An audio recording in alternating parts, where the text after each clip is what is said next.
Welcome back to the West London Witch. This episode contains graphic details of murder and crimes committed against children. Listener discretion is strongly advised.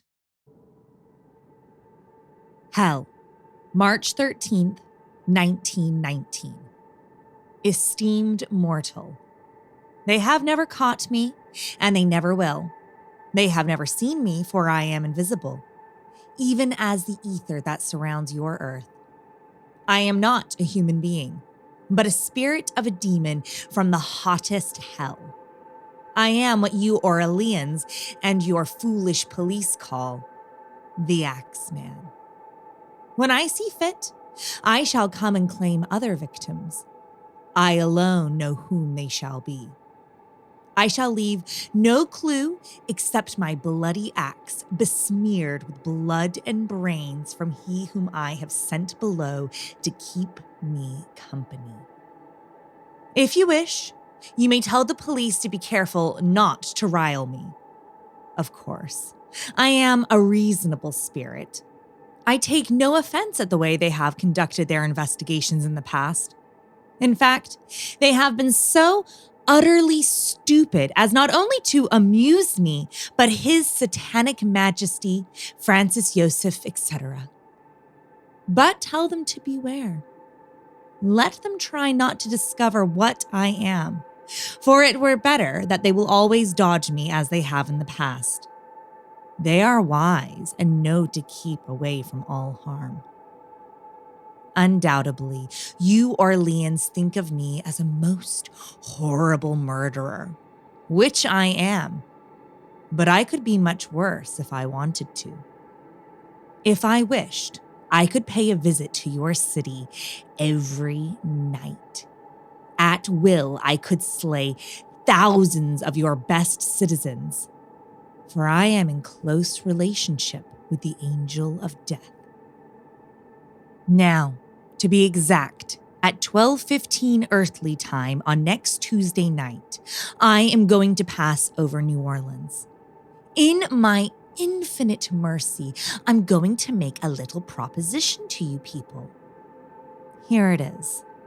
I am very fond of jazz music, and I swear by all the devils in the nether regions that every person shall be spared in whose home a jazz band is in full swing at the time I have just mentioned.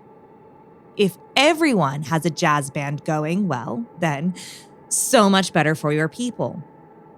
One thing is certain, and that is that some of your people who do not jazz it out on that specific Tuesday night, if there be any, will get the axe. Well, as I am cold and crave the warmth of my native Tartarus, and it is about time I leave your earthly home, I will cease my discourse, hoping that thou wilt publish this, that it may go well with thee.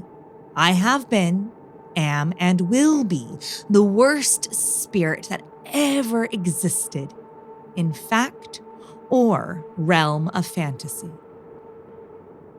The Axeman. On March 13, 1919, this letter, supposedly written by a monstrous serial killer in New Orleans, was mass published in the local newspapers. From May 1918 to October 1919, New Orleans and its surrounding townships had been plagued by a rash of horrendous murders, all committed by an unidentified axeman. The victims were predominantly Italian Americans or Italian immigrants, and were either all killed or injured in their homes, typically with their own axes or straight razors. Robbery did not appear to be a motive, as nothing was stolen or taken from the crime scenes. It suggested that either sexual assault or racism motivated these crimes. But what is undisputed is that as quickly as the murders began, they surprisingly stopped. After the March 13th letter was released, the residents of New Orleans clamored to ready themselves for the axe murderer's next attack. On the night of March 19th, every dance hall and jazz club in the city was teeming with scared citizens. Jazz music blared from every venue. Every musician, professional and amateur, were booked to play at clubs, private residences, and dance halls. Jazz blared from every radio and phonograph in town. And oddly enough, it worked. There were no killings on the 19th.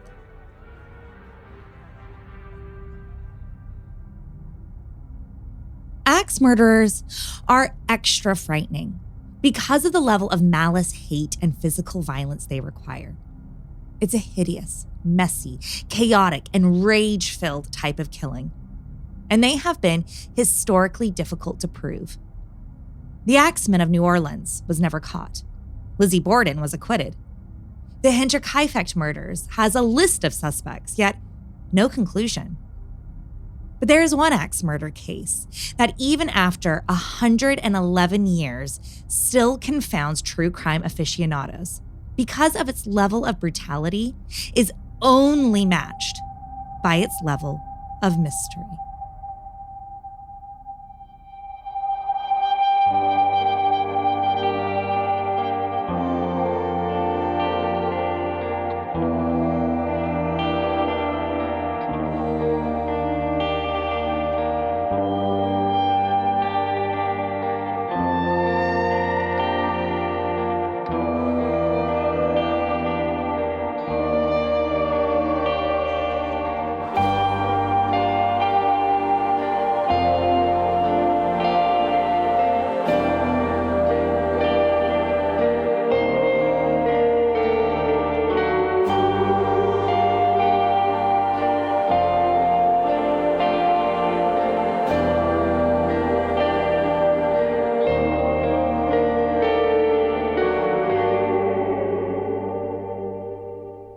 Hey friends, it's Becca.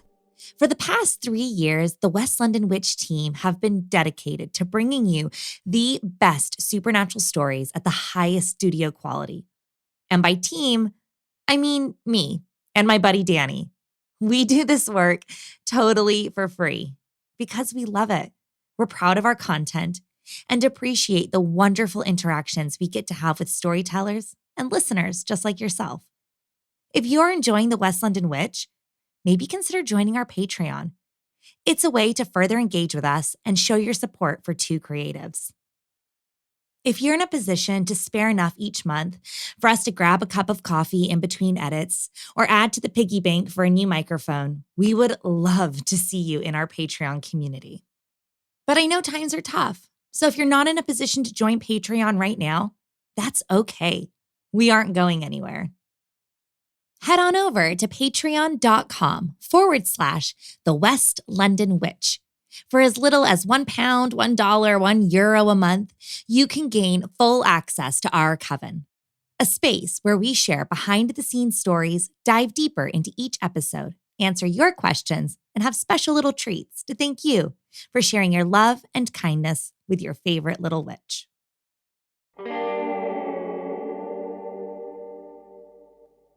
Hello and welcome to episode 50 of The West London Witch, a podcast where we share stories about those moments where we find ourselves very much not alone. Everyone loves a mystery, and with the advent of the internet comes an unregulated platform where theories, suspects, conspiracies, and evidence can be circulated. From theories that are born out of historical facts or nonsensical fiction, you can find a lot of conflicting information floating around the web. For our 50th episode, I wanted to share a story about one of the most famous and prolific unsolved murders in American history, the Villisca Axe Murders. But my research led me to an abundance of confusing and conflicting retellings. So, I went straight to the source. Johnny Hauser is the official historian for the Villisca Axe Murder House and agreed to join us today to set the story straight. Forget what you may or may not know about these brutal killings, because the truth is even more frightening and complex than the fiction. I'm Rebecca Strazina, and this is The West London Witch. Episode 50, The Villisca Axe Murders.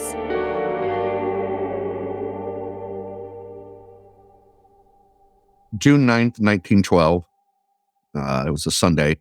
The town had a church service, and this was more or less a Bible school event where the kids would sing songs, put on little skits and little plays, and it was held in the evening. It was sort of a overcast, cold, and rainy day for June in Iowa. Everybody in town went to this. It's interesting reading through the old newspapers. People from other towns were excited to come to this, and if you got kids and they have a play, you're just kind of like, all right. But like people are so excited and they're going. And afterwards, everybody's kind of shaking hands and visiting. And the Moores walk home with Ina and Lena Stillinger. These are two little girls that were friends with Catherine Moore, their daughter. They had a sleepover. And actually, they had two little boys walking with them. And right at the last second, these boys veered off to their house. Otherwise, it could have been 10 easily. Ina and Lena were supposed to stay with their grandparents that night. Who wants to stay with grandma when you got a friend to play with? And they were playing all day long, so I'm sure they came up with this idea way before the church service.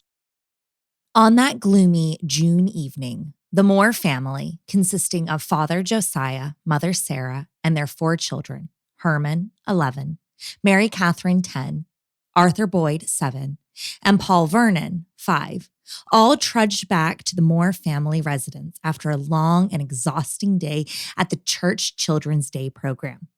Little Ina May, aged 8, and her sister, 12-year-old Lena Gertrude Stillinger, were excited to keep the fun going into the evening with a slumber party with Mary Catherine. They go home, go to bed. Ina and Lena take Catherine's room downstairs. The entire Moore family is upstairs. So you got 6 upstairs, 2 downstairs. Next day, Mary Peckham, the neighbor, is up doing her laundry about 4 or 5 in the morning. Pretty quickly, she's like, something's not right. They were neighbors for 13 years. I'm sure she had their routine down. She said there's an odd stillness surrounding the house. Tried knocking at the doors, knocking at the windows. The chickens were stirring. The cows needed tending to. Something felt seriously off. Mary Peckham knocked on the door, but there was no answer. She was met with total silence. Josiah owned a farm implement shop in town, and his employees had also begun to note his absence. The employees came searching for Josiah, but once again, no answer. Eventually, Ross Moore, a brother, comes down to check on him. Mary sees him out in the front yard and says, Ross, something's not right. So he jimmies the front door open, walks into the downstairs, but he lights a match because it's just pitch dark in there. All the shades are pulled. Lights a match, walks into the downstairs room, sees 2 bodies in the bed. Instantly knows something's wrong. The blood was everywhere. He runs out, says, Mary, something terrible's happened. Get the authorities now. The minister to the family and the town constable and the physician come down. They go upstairs, find 6 more bodies. All 6 of the Moores and both the little Stillinger girls were found brutally and savagely hacked to death. Everyone's in bed, just like they went to sleep and had no idea, hopefully, what happened. They started taking note of the crime scene. The 2 front doors, all the shades were pulled. The 2 front doors had one of Sarah's nightgowns ripped in half, covering. There was originally a door going into Ina and Lena's room that had an oval window cut out in the door. That was covered with a sheet. The axe was left in the downstairs bedroom, raw bacon laying on the floor, mirrors covered with sheets. Every mirror was covered. Bloody water by the back door, cigarette butts in the attic. Oil lamps were at the edge of the bed with the wicks ripped in half and turned all the way down. And the tops, the little globe of the oil lamps were underneath the dresser. Bunch of spent candles underneath the stove, which, nobody really knows if that was the killer or just the Moore family. There was also half-eaten food left at the table.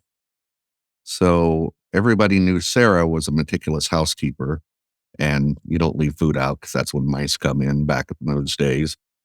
The newspapers reported that Sarah had the cleanest kids in town. Kind of funny, but so they knew immediately that the killer had made something to eat after he did all that.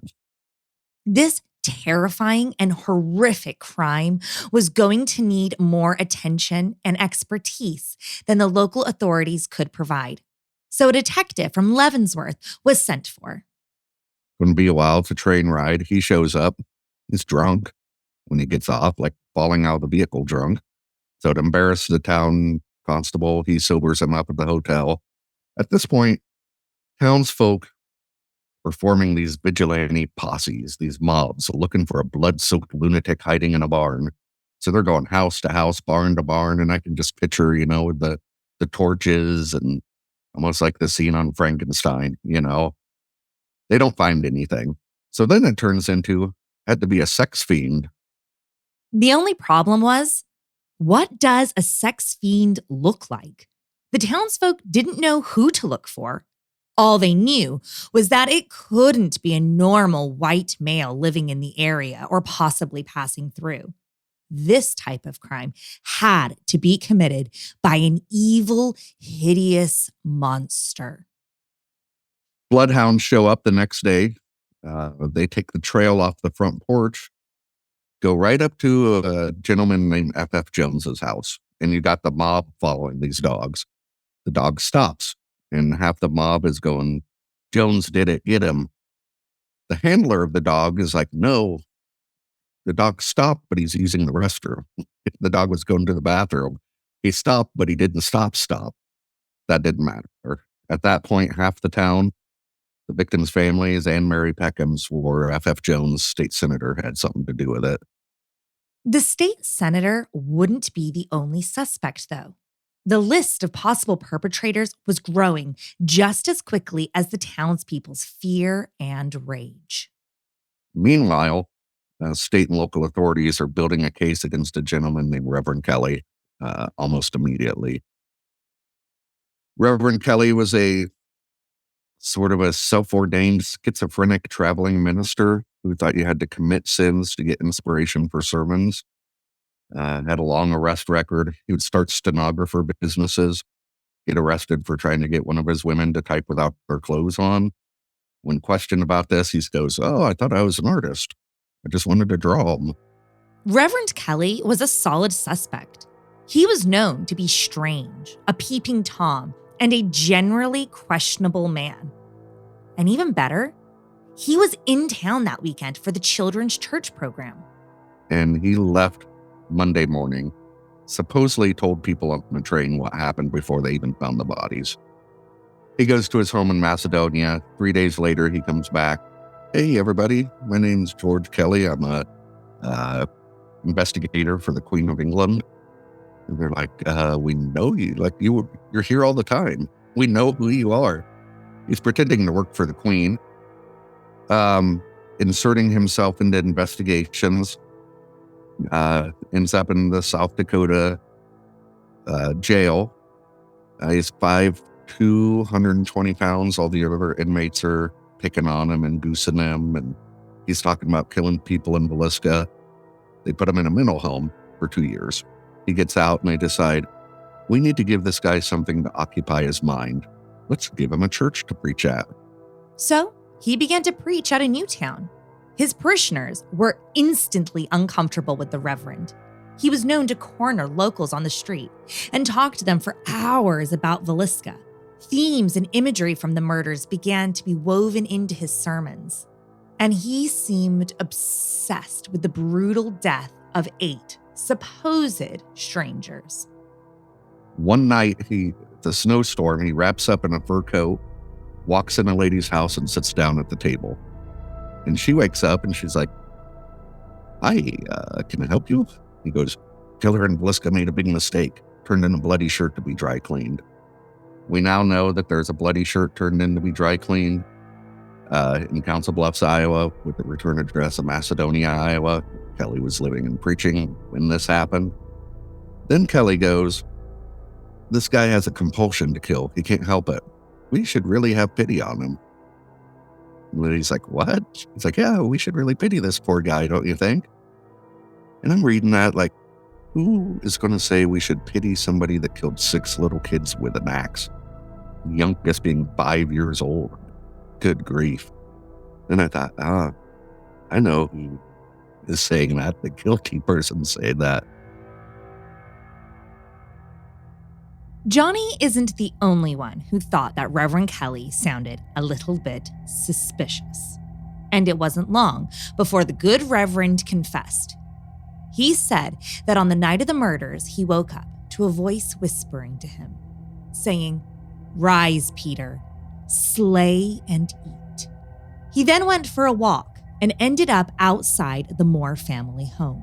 While standing in the moonlight, watching the sleeping residents, a dark shadow emerged from the backyard and handed him an axe.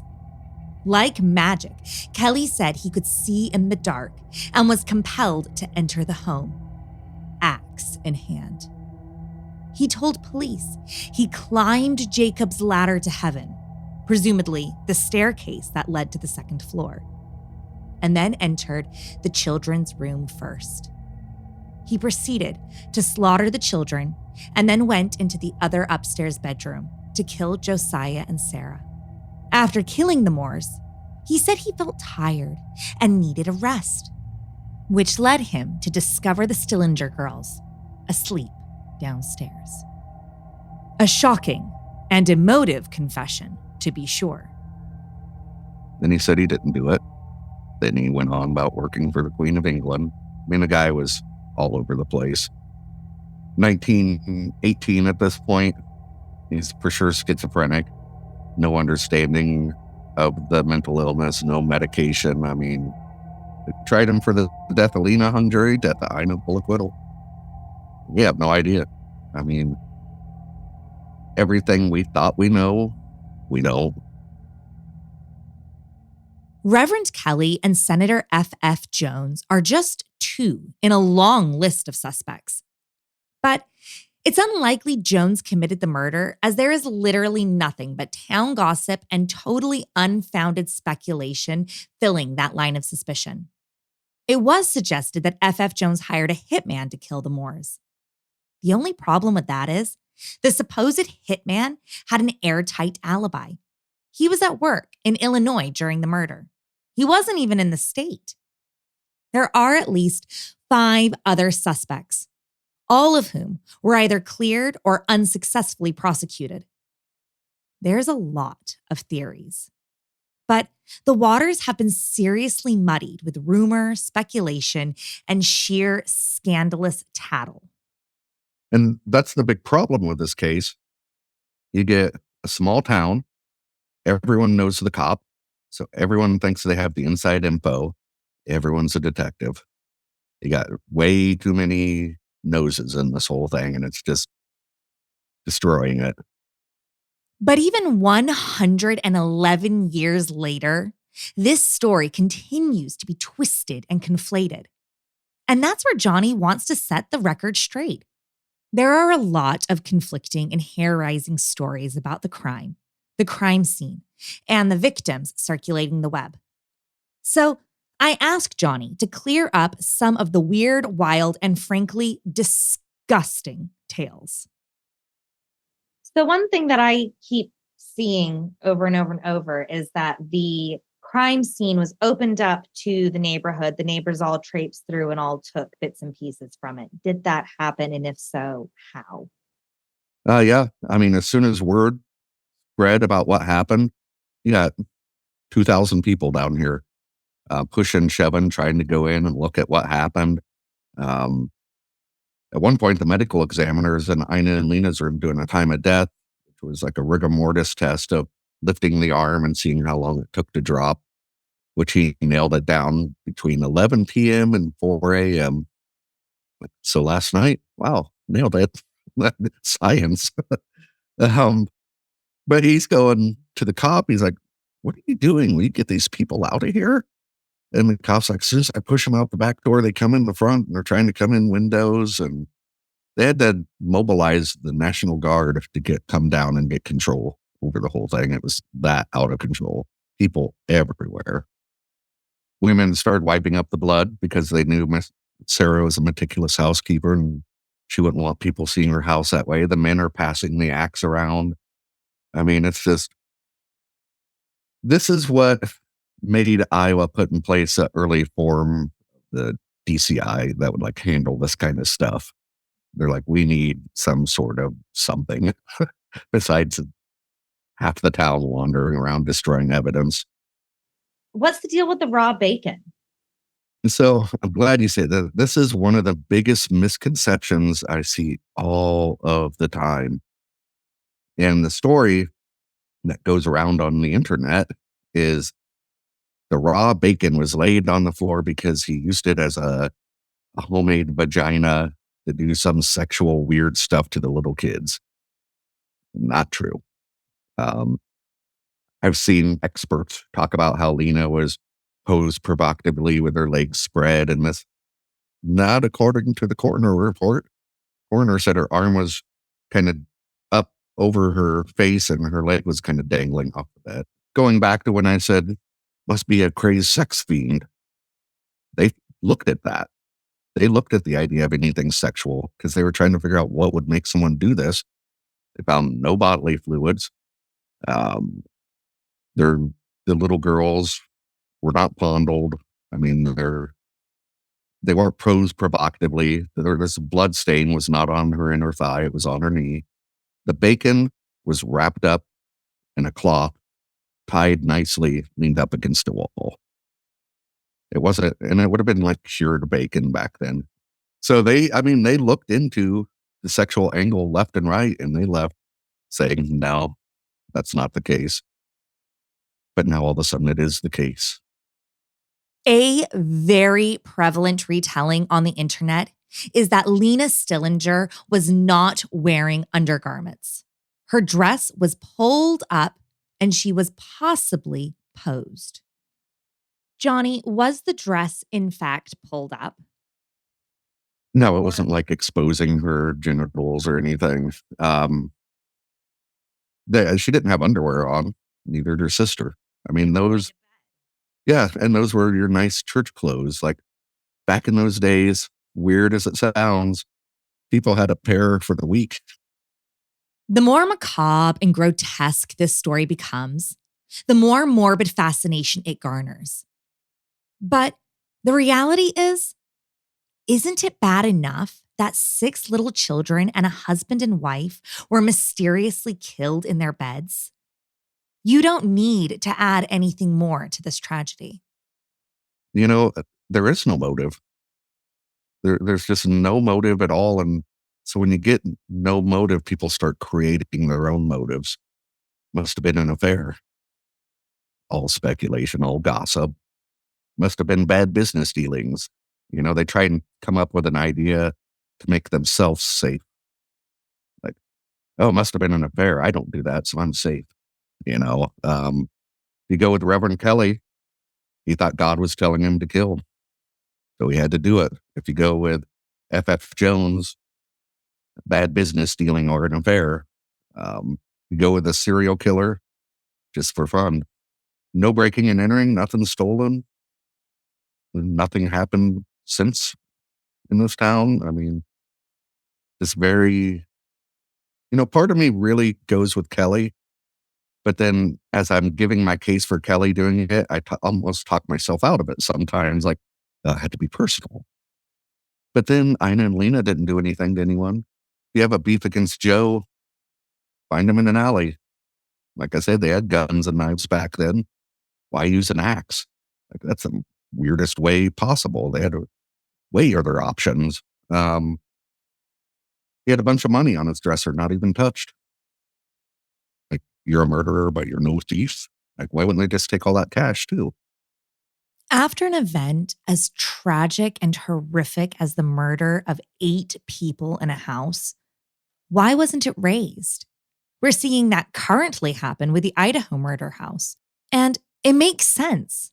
Who would want to live in this home after something so diabolical occurred in it? Well, they offered 6 months free rent for anyone that would move in. The first person to move in stayed one night in the house, slept in the barn the rest of the time, left his wife and kids in there, but he wanted nothing to do with it. So then they left.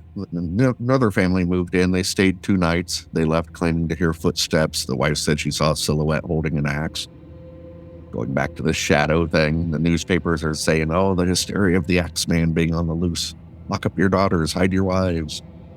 In the 30s and 40s, they were doing seances in the house, trying to find the killer that route with a big spiritualist movement. In the 60s, a family bought it. Nobody in town told them what happened there when they moved in.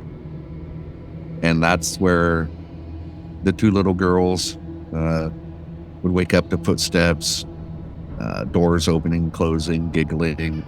The mom would put her laundry away, go back up, drawers are open, laundry's thrown everywhere. They witnessed doors opening and slamming. They told the dad, who's a truck driver, and the dad's like, once you're dead, that's it. There ain't no ghost with all this. He's sharpening his knife in the kitchen, and he just takes his knife and shoves it through his hand, snaps out of it, wraps up his hand. They load what they could in the pickup, left everything else. And then the family lived there 18 years and said nothing at all happened. With a crime as callous and barbaric as the Villisca Axe Murders, the next natural question is the home haunted by the victims? Johnny is a historian and a true crime fanatic. He thought the ghosts were just old wives' tales. He put zero stock in any type of hauntings. However, it wasn't long before he began to experience things he simply couldn't explain. I walk in one day, and I hear somebody walk across the upstairs and shut a dresser drawer. So I'm instantly mad. I'm like, who's here? Nobody's supposed to be in here. So I go marching upstairs. I'm like, can I help you? Hello? Nothing. As soon as I got off work, I went to the bar to have some drinks with my guy friends, and they're like, oh, houses make noise, man.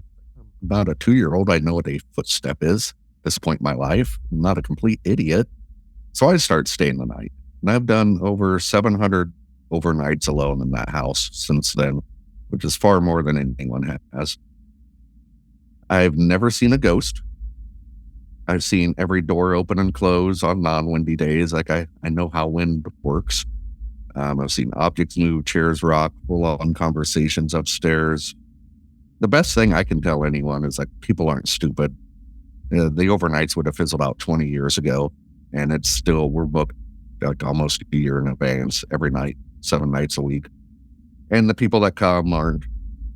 Well, this month alone, I had a homicide detective out of Miami, basic ghost hunting teams, professing staff at one of the state colleges, cops, nurses, people that aren't going to freak themselves out because it's dark. Like, people aren't that dumb, and most of the people that come are try to debunk it. They want to prove it's fake. And then they leave claiming this, and this happened. This is a seriously spiritually active home. And one of the things that makes it so scary is that it feels real. The activity doesn't feel ghostly. It's wintertime, and the overnight's canceled because there's a big blizzard.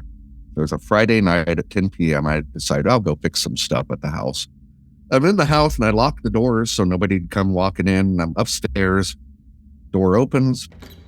Door shuts. Somebody walks in. And in my head, I'm just like, we're not open. And I'm like, obviously they broke in, idiot. Like it's 10 o'clock at night. So I'm listening to them walk around, and then it dawns on me, they don't know I'm up here. This is going to be awesome. So I hide in the kid's room closet. Plan was to scare this kid and just be like, why are you breaking in? If you want to see it, I'll just show it to you. The walking comes up the steps into the room I'm in. You can feel it in the floor because there's a lot of bounce to the floor. There's a gap underneath the closet door, and you can see ambient street light shining through.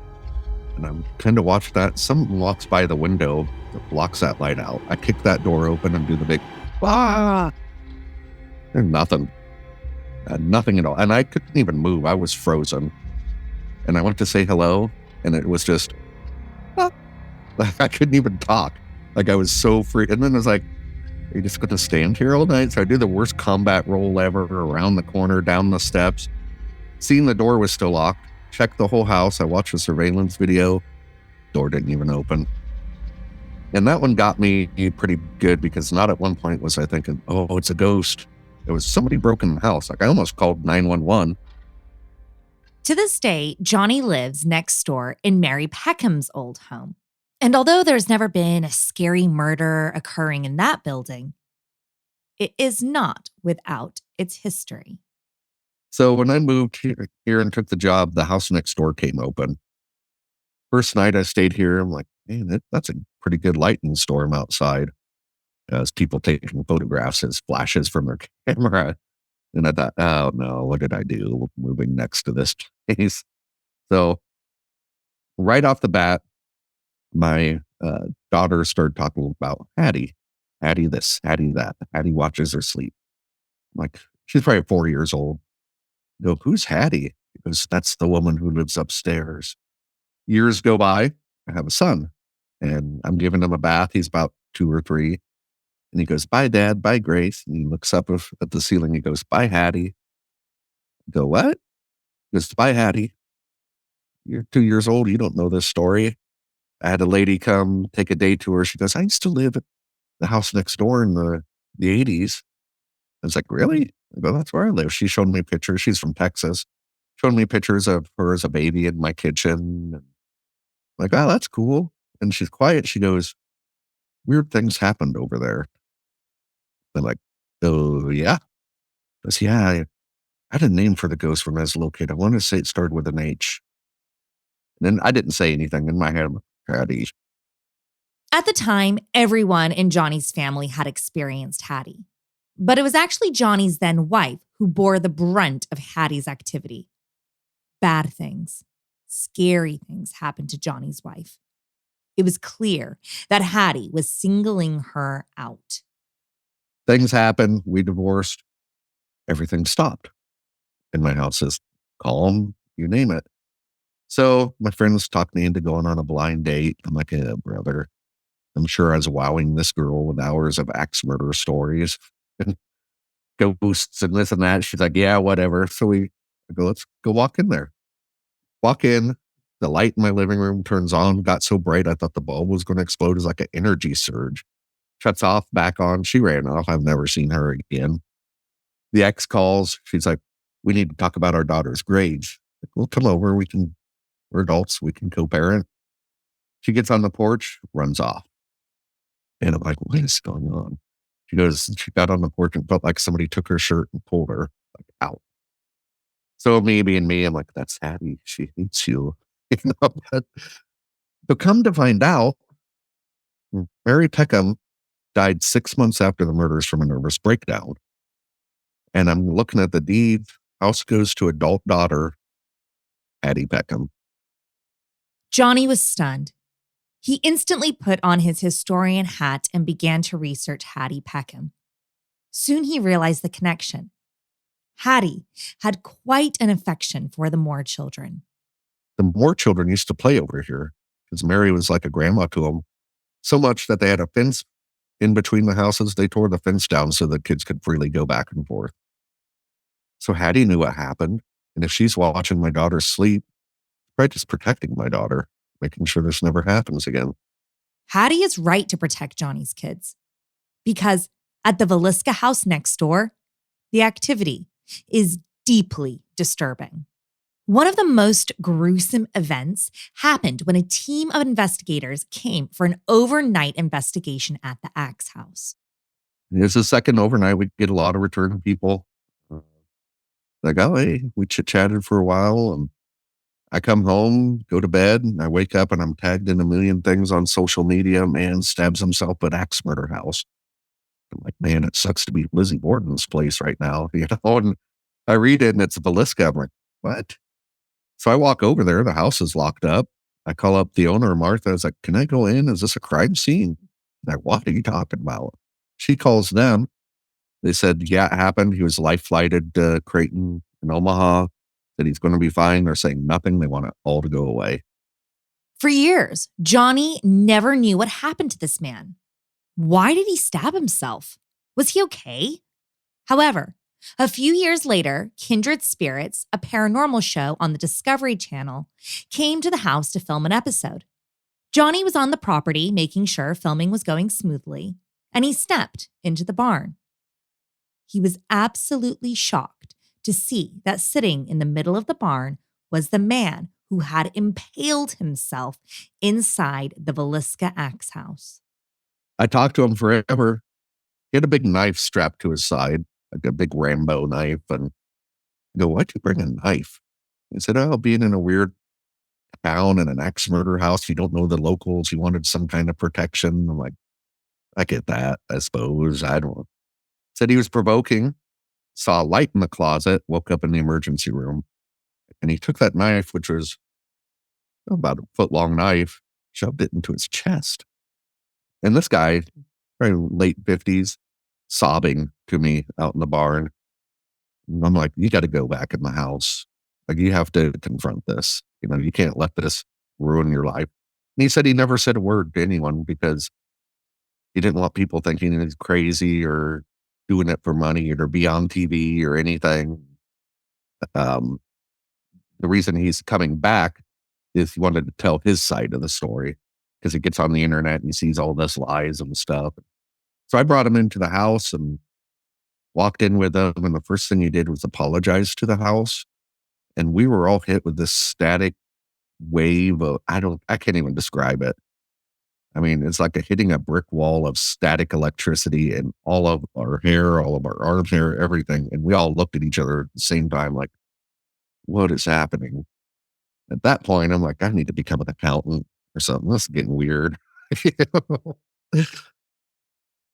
I believe the house, if you have any not mentally stable completely or relying on whatever faith you believe in for protection, will exploit that 100%. The house definitely has an ability to play with your psyche, and Johnny has experienced that firsthand. The EVP I'm going to play for you now was collected by Johnny while the house was empty, the street was quiet, and no one was in or outside the home making any noise. Yeah, there's one that's really disturbing, and it's about 30 seconds, and it sounds like the residual of the axe murders happening. Whack, whack, whack, please God, no, whack, screaming, little kids screaming, the sounds of the axe, terrifying. And I was there when it was caught, so I know it's legit. Nobody was even in the house.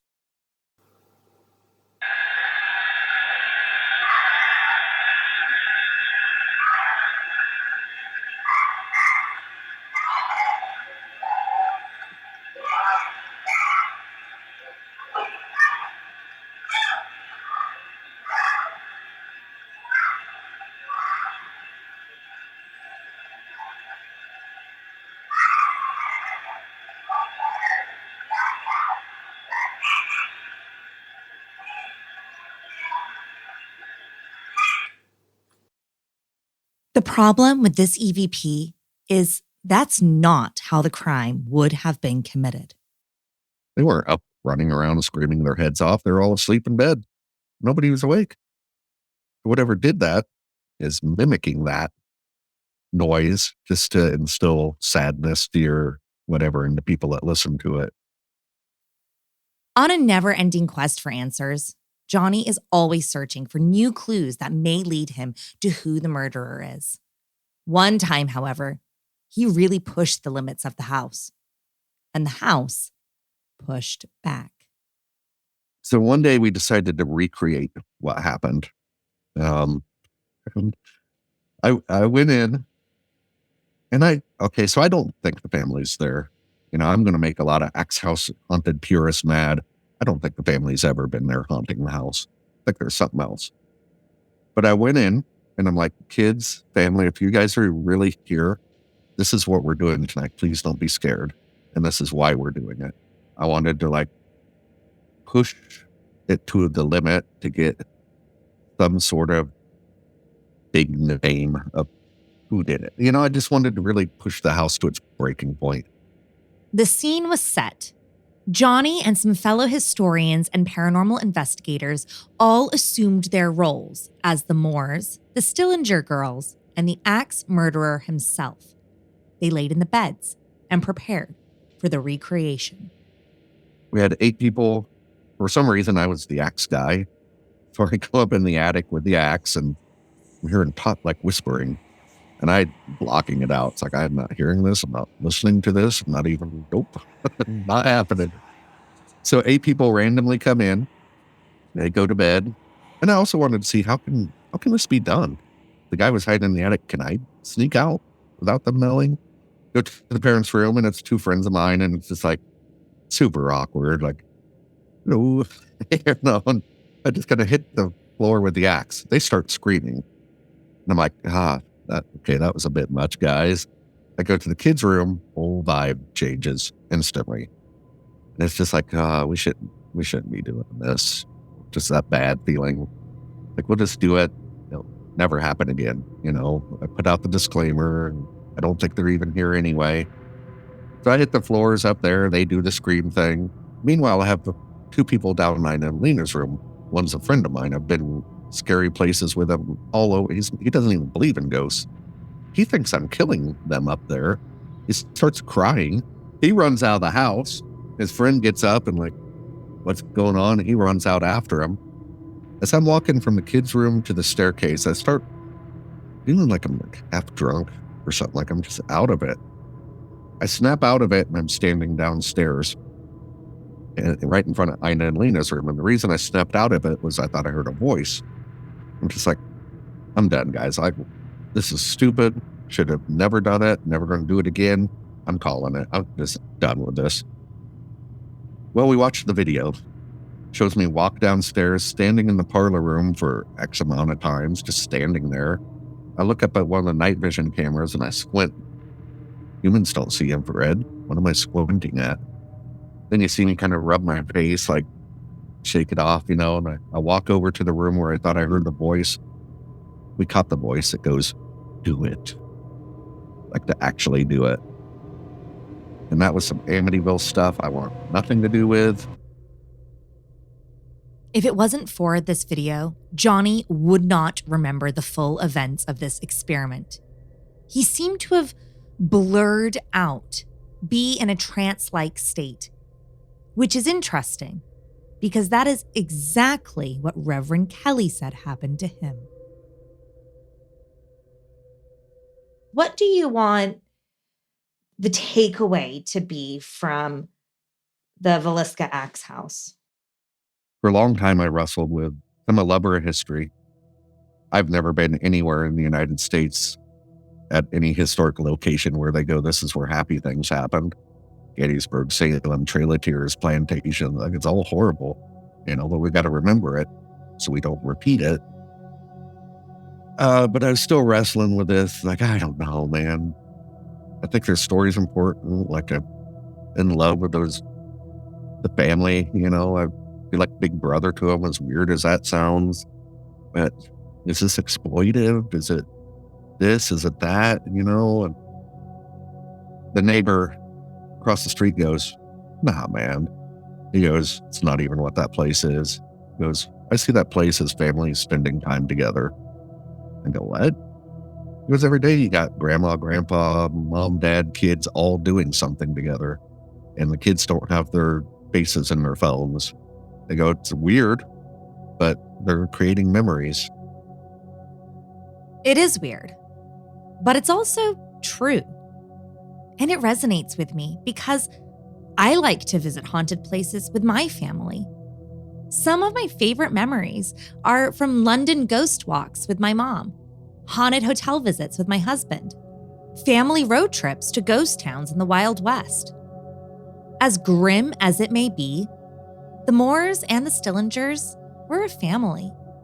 That home was so much more than just a crime scene, but a place of birthdays, Christmases, playtimes, timeouts, arguments, wholesome meals, and lots of love and memories.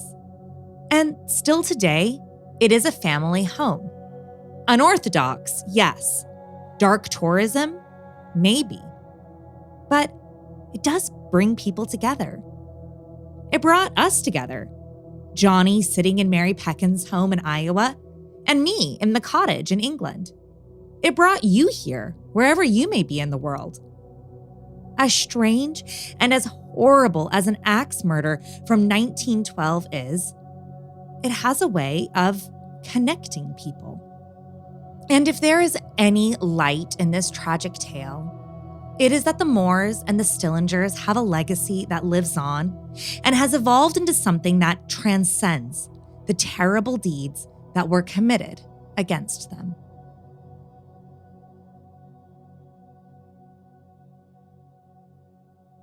Thank you so much for joining us for our 50th episode. From all of us here at the West London Witch, thank you for your love and support over these past 50 spooky tales. Cheers to 50 more to come.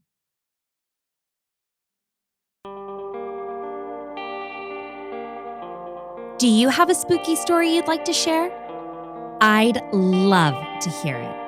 Drop me an email at thewestlondonwitch@gmail.com or find us on Instagram and Facebook at The West London Witch. If you enjoyed today's episode, don't forget to subscribe, rate, and review. And come and follow us for additional content on Instagram and Facebook. Until next time, merry meet, merry part, and merry meet again.